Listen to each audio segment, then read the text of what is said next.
Lakshmi Ramana recipes. ఈరోజు మనం మంచి రుచికరమైన ఆరోగ్యకరమైన మినపగారెలు, అందులోకి కాంబినేషన్గా నేను 2 చట్నీలు కూడా ప్రిపేర్ చేశానండి. అవి ఏంటంటే కొబ్బరి చట్నీ అలాగే ఎర్రకారం. ఈ 2 చట్నీలతో ఈ మినపగారెలు తింటే సూపర్ టేస్టీగా ఉంటుందండి. దీనికి తోడుగా మనం వేడివేడి ఇడ్లీలతో కానీ దోశలతో కానీ సర్వ్ చేసుకోవచ్చు. కాబట్టి ఈరోజు ఈ 3 ఎలా తయారు చేసుకోవాలో కావలసిన పదార్థాలు, తయారీ విధానం ఒకసారి చూద్దామండి. ఎంత క్రిస్పీగా ఉన్నాయి చూడండి. ఈ విధంగా మనం మినపగారెలు చేసేసుకొని ఇలా కొబ్బరి చట్నీ అలాగే ఎర్రకారంతో తింటే సూపర్ టేస్టీగా ఉంటుందండి. ఈవినింగ్ టీ టైం స్నాక్గా చేసుకోవచ్చు, లేదు మార్నింగ్ బ్రేక్ఫాస్ట్ కూడా చేసుకోవచ్చు. కాబట్టి ఈ 3 రెసిపీస్ని ఎలా తయారు చేసుకోవాలో కావలసిన పదార్థాలు, తయారీ విధానం ఒకసారి చూద్దామండి. ఇక్కడ నేను ఒక 1/2 కేజీ మినప్పప్పుని ఒక 2 సార్లు శుభ్రంగా వాష్ చేసిన తర్వాత ఒక 2 పెద్ద గ్లాసుల నీళ్లు వేసి నైట్ అంతా సోక్ చేసి పెట్టానండి. లేదు మార్నింగ్ అయితే మినిమం ఒక 5-6 గంటలన్నా ఈ మినప్పప్పు అనేది నానితే మనకు గారెలు అనేది చాలా బాగా వస్తాయి. ఇప్పుడు నానిన తర్వాత ఒక 2 సార్లు శుభ్రంగా కడిగేసి కొద్దిగా నీళ్లు వేసి పెట్టానండి. ఇప్పుడు తీసి పక్కన పెట్టేసేసుకొని మనం ఇందులోకి కాంబినేషన్గా ఈరోజు చేసే కొబ్బరి చట్నీ అలాగే ఎర్రకారంని ముందుగా ప్రిపేర్ చేసేసుకొని మళ్ళీ దీన్ని మనం మిక్సీ పట్టేసేసుకుందాము. ఇప్పుడు ఇది పక్కన పెట్టేసుకుందాము. ముందుగా కొబ్బరి చట్నీని ప్రిపేర్ చేసేసుకుందాం. ఒక మిక్సీ జార్ తీసుకొని ఒక అర్ధం చిప్ప కొబ్బరి చిప్పండి, ఫ్రెష్గా ఉన్న కొబ్బరి ఈ విధంగా చిన్న చిన్న ముక్కలుగా కట్ చేసి వేసేసుకోవాలి. అలాగే ఒక 3 టేబుల్ స్పూన్ల పుట్నాల పప్పులండి. అలాగే ఒక 4 పచ్చిమిరపకాయని ఇలా చిన్న ముక్కలుగా కట్ చేసి వేసుకోవాలి. ఒక 5 వెల్లుల్లి రెబ్బని లైట్గా పొట్టు తీసి వేసుకోవాలి. అలాగే రుచికి సరిపడా రాళ్ళుప్పు వేసుకోవాలి. మనం గారెల్లోకి తింటున్నాం కాబట్టి కొద్దిగా ఉప్పు అనేది తగ్గించుకోవాలి. అలాగే కొద్దిగా కొత్తిమీర వేసేసుకుందాము. ఇప్పుడు నీళ్లు వేసేసుకొని గ్రైండ్ చేసేసుకోవాలి. ఓకే అండి, కొబ్బరి చట్నీ రెడీ అయిపోయింది. చూడండి ఈ విధంగా మిక్సీ పట్టేసేసుకోవాలి. కావాలంటే ఇందులో నీళ్లు వేసుకోవచ్చండి, లేదు ఇలా గట్టిగా కూడా ఉన్నా కూడా బాగుంటుంది. ఇప్పుడు ఈ కొబ్బరి చట్నీని ఒక గిన్నెలోకి తీసి పక్కన పెట్టేసుకుందాము. నేను మిక్సీ జార్లో కొద్దిగా నీళ్లు వేసి కలుపుతున్నానండి. ఇప్పుడు కలిపేసేసుకుందాము. ఇది పక్కన పెట్టేద్దాము. ఇప్పుడు ఎర్రకారంని ప్రిపేర్ చేసేసుకుందాం. మిక్సీ జార్ తీసేసుకొని ఒక 15 ఎండుమిరపకాయలు తీసుకోవాలి. ఇవి మరీ పెద్దవి కాదండి, కొద్దిగా చిన్నవిగా ఉన్నాయి. ఇప్పుడు ఇందులో ఒక మీడియం సైజు ఉల్లిపాయని ముక్కలుగా కట్ చేసి వేసుకోవాలి. అలాగే ఒక మీడియం సైజులో ఉన్న టమాటోను కూడా చిన్న ముక్కలుగా కట్ చేసి వేసుకోవాలి. ఒక 15 వెల్లుల్లి రెబ్బలను కూడా లైట్గా పొట్టు తీసి వేసుకోవాలి. ఇప్పుడు రుచికి సరిపడా రాళ్ళుప్పు వేసుకోవాలి. ఉప్పు కొద్దిగా తగ్గించుకోవాలి. ఇప్పుడు ఇందులో కొద్దిగా నీళ్లు వేసేసుకొని మెత్తగా గ్రైండ్ చేసేసుకోవాలి. ఓకే అండి, చూడండి ఈ విధంగా మిక్సీ పట్టేసేసుకోవాలి. ఇది కూడా అంతే అండి, మీరు గట్టిగా కావాలంటే చేసుకోవచ్చు, కొంచెం నీళ్లు కలుపుకొని లూజుగా కావాలంటే కూడా చేసుకోవచ్చు. ఈ కారం పచ్చడి మనం కారం దోశకి అలాగే ఇడ్లీ దోశ అందులోకి తినచ్చండి, చాలా బాగుంటుంది. ఇది కూడా ఒక బౌల్లోకి తీసేసుకుందాము. తర్వాత మనం పునుగులు, ఊతప్పం అలా చేసుకుంటాం కదా అండి, ఈ పొటాటో బజ్జీ అందులో కూడా చాలా బాగుంటుంది. దోసపిండి బోండాలు అవి అంటాం కదా. ఇప్పుడు ఇందులో మిక్సీ జార్లో కొద్దిగా నీళ్ళు వేసి కలుపుకుందాం. అన్నట్టు మర్చిపోయానండి, మెయిన్ రాయలసీమ స్పెషల్ అలసంద గారెలకు కూడా సూపర్ కాంబినేషన్ అండి. ఆల్రెడీ నేను వీడియో కూడా పోస్ట్ చేశాను, ఒకసారి చూడండి. ఇప్పుడు ఈ 2 పచ్చళ్ళు కూడా రెడీ అయిపోయాయి. ఇప్పుడు ఈ మినప్పప్పును కూడా మనం మిక్సీ వేసేసుకుందాము. ఆ నీళ్ళల్లోంచి తీసేసుకొని ఒక 4-5 సార్లుగా మనం మిక్సీ పట్టేసుకోవాలి. మీకు కావాలంటే రోలు ఉన్న వాళ్ళు రోట్లో కూడా రుబ్బి చేసుకోవచ్చండి. మిక్సీలో కూడా మనం బాగా చేసుకోవచ్చు, క్రిస్పీగా వచ్చేటట్టు. ఇప్పుడు ఇందులో సాల్ట్ ఏం అవసరం లేదండి, మళ్ళీ కలుపుకుందాం. అందులో నీళ్లు ఉంటాయి కాబట్టి అలాగే గ్రైండ్ చేసుకోవచ్చు. లేదు కొంచెం మనకి మిక్సీ పట్టుకోవడానికి కష్టం అనిపిస్తే మనం మినప్పప్పు నానబెట్టే నీళ్లు ఉన్నాయి కదా, అవి కొద్దిగా వేసుకుంటే సరిపోతుంది, మరి ఎక్కువ వేయకూడదు. ఇప్పుడు గ్రైండ్ చేసేసుకోవాలి. చూడండి ఈ మినపగారెలకు మరీ మెత్తగా వేయకూడదండి. చూడండి ఈ విధంగా లైట్గా మనకు బరగ్గా ఉండాలి.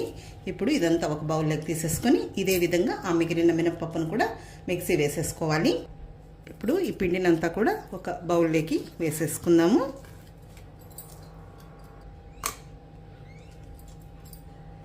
ఇప్పుడు నేను మిక్సీ పట్టేశానండి అంత మినపప్పుని. ఇప్పుడు ఈరోజు నేను ఈ మినపగారెల్ని ఉల్లిపాయలు వేసి చేస్తున్నానండి. ఉల్లిపాయలు లేకుండా కూడా చేసుకోవచ్చు, ఆ కాంబినేషన్ కూడా నేను ఈసారి మీకు వీడియో అప్లోడ్ చేస్తాను. ఇక్కడ ఒక 3 పెద్ద ఉల్లిపాయని చిన్న ముక్కలుగా కట్ చేసి వేస్తున్నాను. ఒక 4 పచ్చిమిరపకాయలని చిన్న ముక్కలుగా కట్ చేసి వేస్తున్నాను. కొంచెం పచ్చిమిరపకాయలు వేసుకుంటే బాగుంటుందండి తినేటప్పుడు పంటికి తగులుతూ. తర్వాత ఓ గుప్పెడు కొత్తిమీరని సన్నగా చాప్ చేసి వేసుకోవాలి. అలాగే కరివేపాకును కూడా ఒక గుప్పెడు తీసేసుకొని సన్నగా చాప్ చేసి వేసేసుకోవాలి. ఇప్పుడు ఇందులో ఒక 1/2 టీ స్పూన్ జీలకర్ర వేసుకోవాలి. జీలకర్ర ఫ్లేవర్ బాగుంటుంది. అలాగే రుచికి సరిపడా సాల్ట్ కూడా వేసుకుందాము.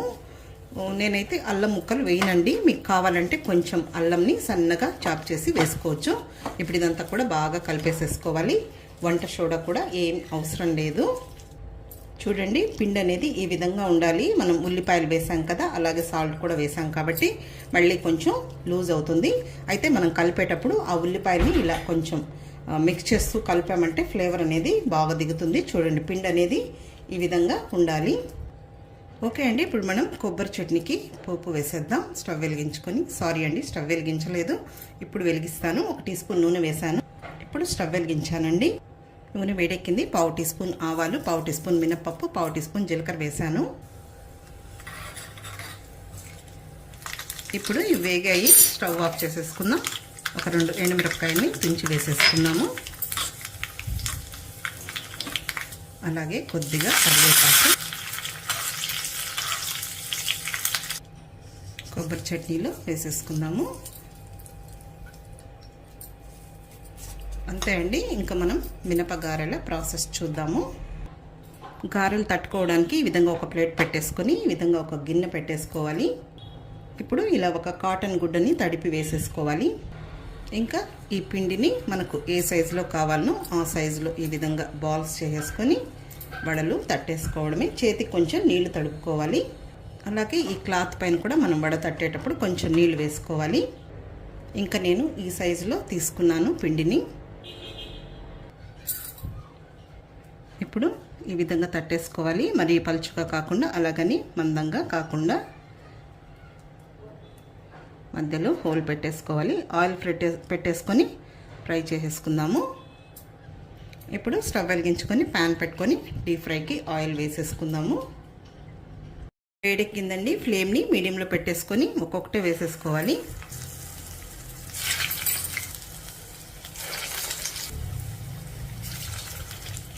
ఇలా అన్నీ వేసుకున్న తర్వాత ముందుగా మనం వేసాం కదా, అవి ఫ్రై అయ్యాయి. ఇలా ఇంకొక సైడ్కి తిప్పేసుకుంటూ మంచి కలర్ వచ్చే వరకు ఫ్రై చేసేసుకోవాలి.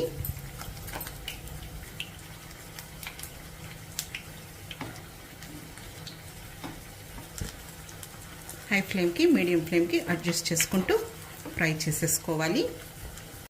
ఓకే అండి, ఇప్పుడు ఈ గారెలు వేగిపోయాయి. చూడండి ఎంత క్రిస్పీగా మంచి కలర్లో వచ్చాయి కదా. ఇప్పుడు తీసేసుకుందాము. ఇప్పుడు ఒక నాప్కిన్ వేసుకున్న ప్లేట్లోకి షిఫ్ట్ చేసేసుకుందాము. అంతే అండి. ఇదే విధంగా ఆ మిగిలిన పిండిని కూడా ఫ్రై చేసేసుకోవాలి. కావాలంటే మనం ఫ్రిడ్జ్లో పెట్టుకొని కూడా కావాలన్నప్పుడు చేసేసుకోవచ్చు వేడి వేడిగా. చూడండి ఎంత క్రిస్పీగా ఉన్నాయో.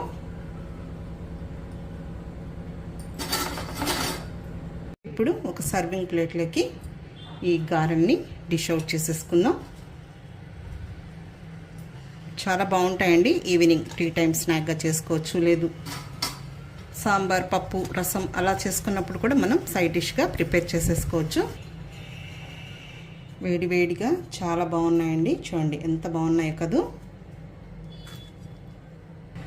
ఇప్పుడు ముందుగా మనం ప్రిపేర్ చేసుకున్న చట్నీలని డిష్ అవుట్ చేసేసుకున్నాము. ముందుగా కొబ్బరి చట్నీ,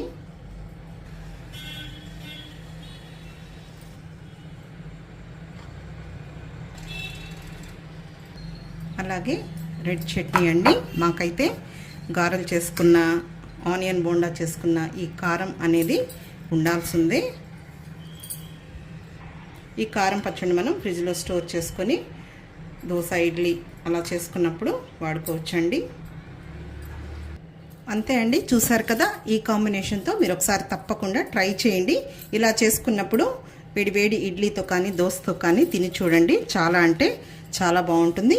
ఈ వీడియో మీకు నచ్చినట్లయితే నా యూట్యూబ్ ఛానల్ లక్ష్మీ రమణ రెసిపీస్ని కొత్తగా చూస్తున్న వారైతే నా ఛానల్ని తప్పకుండా సబ్స్క్రైబ్ చేసుకోండి. నచ్చితే లైక్ చేయండి, షేర్ చేయండి. ఇంకొక మంచి వంటతో మళ్ళీ కలుద్దాం. నమస్తే అండి.